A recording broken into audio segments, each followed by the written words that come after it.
tail that wags. Well, hello everyone. I hope you're having a great day.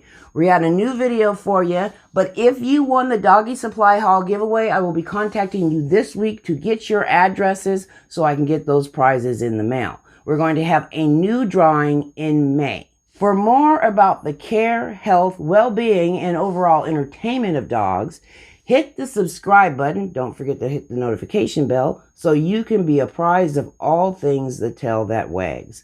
Now, this week's Gnaw on This question is, how do dogs see? Do they see color? How do they see at night? And do they have perfect vision? I'll be answering that question at the end of today's video. And now, Doggie Addicts Anonymous. Many of us have a vice, that one or more thing that is difficult to keep in moderation. Whether it be food, drink, drugs, even things that are good for us, like exercise, can be difficult to control. They call it the human condition, but addiction is prevalent in the canine world as well. Join us as we follow one dog's journey to recovery. Quinn, you want another neck?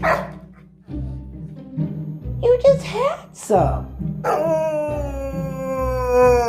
Can't have any more of these necks. This is becoming a bad habit. You know, I think we need to talk. I mean, it started off at one or two necks after dinner. Then you wanted some later in the evening. And then you wanted some in the morning. And now it's a bag-a-day habit. Yes, I'm drinking more soda than I should. Yes, I'm eating more sweets than I should. Can we just focus on you right now? When we handle your issue, then we'll worry about mine. Now, Quinn, when you can't get a neck, I've seen you go out on the street to beg. Beg! It's not good for you. Oh, Quinn, I'm not trying to be mean to you. You know, eating all those necks are no good for you. And besides, all that stuff costs money. They're expensive. You're putting me in the poorhouse with your addiction. Now, I want you to go to a new group they have. It's called Doggie Addicts Anonymous.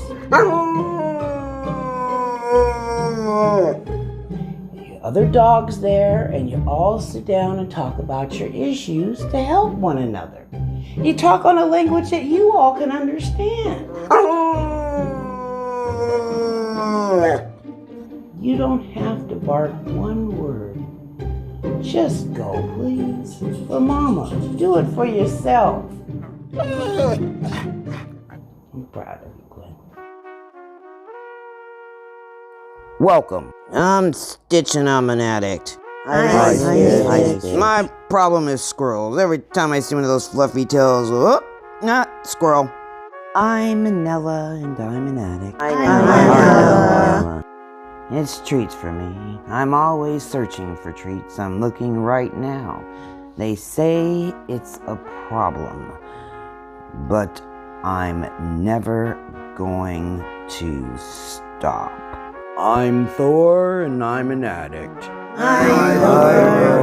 So I eat paper products. Humans think it's a big deal, and I'm not quite sure why they care so much. Humans are very odd. I'm Lola, and I guess I'm an addict. Hi, Lola. I love peanut butter. I thought about stopping, but then I thought, no, not interested. I don't think I understand. I thought this whole program was to help us stop our problems. Yeah, humans want you to think that. But let me tell you how it really is, honey. Quinn, you want another neck? You've been going to this DAA thing for several weeks and you haven't slowed down on these necks at all. I don't understand.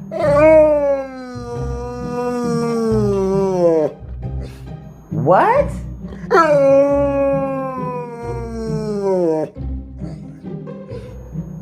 I never really thought of it like that before.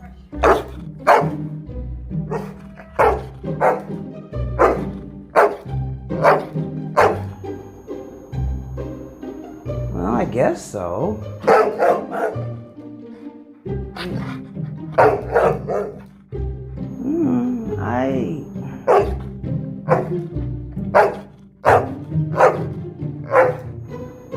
I suppose you're right. It's just...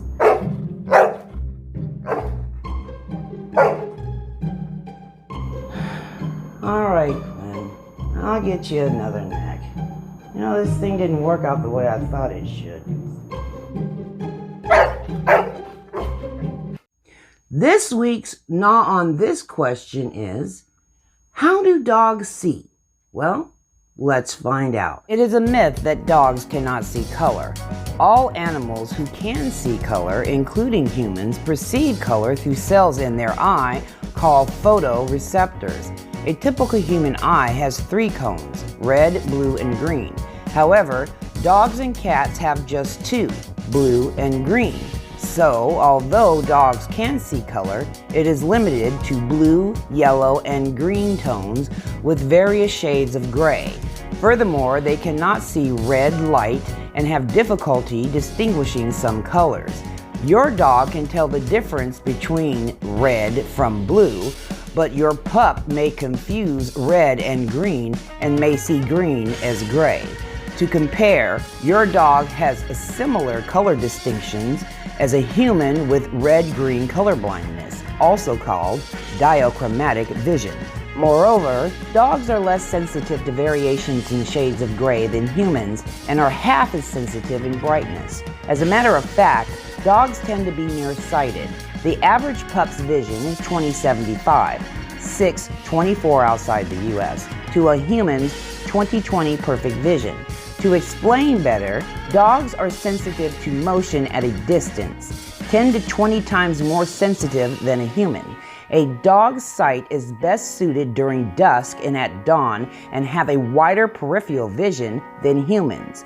Your dog's sight is optimal for hunting fast-moving prey. As cones in an eye sees color, rods in the eye distinguish motion and vision in dim light. Furthermore, dogs have rod-dominated retinas, so they are able to see well in the dark.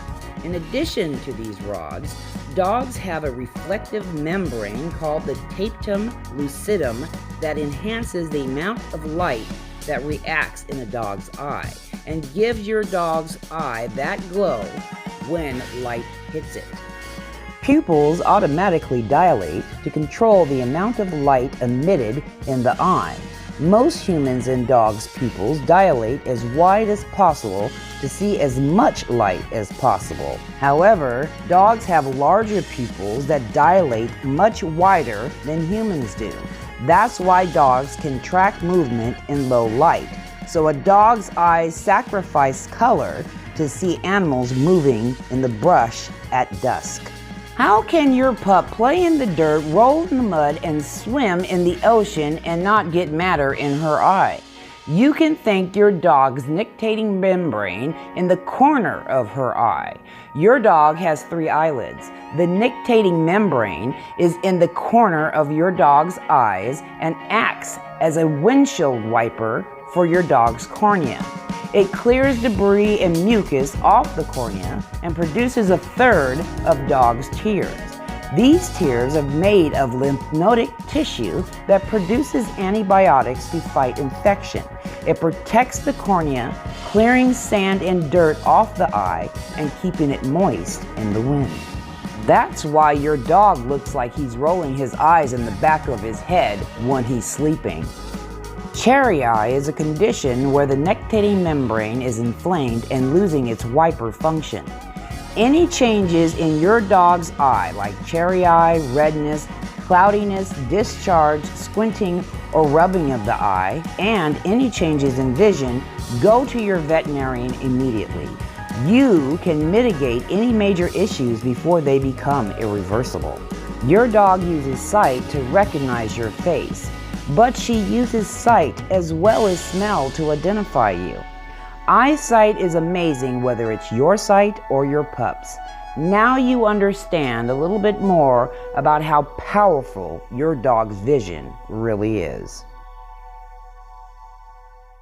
Next week will be another Let's Talk Breeds, and we're going to discuss the Rottweiler. Fabulous dogs.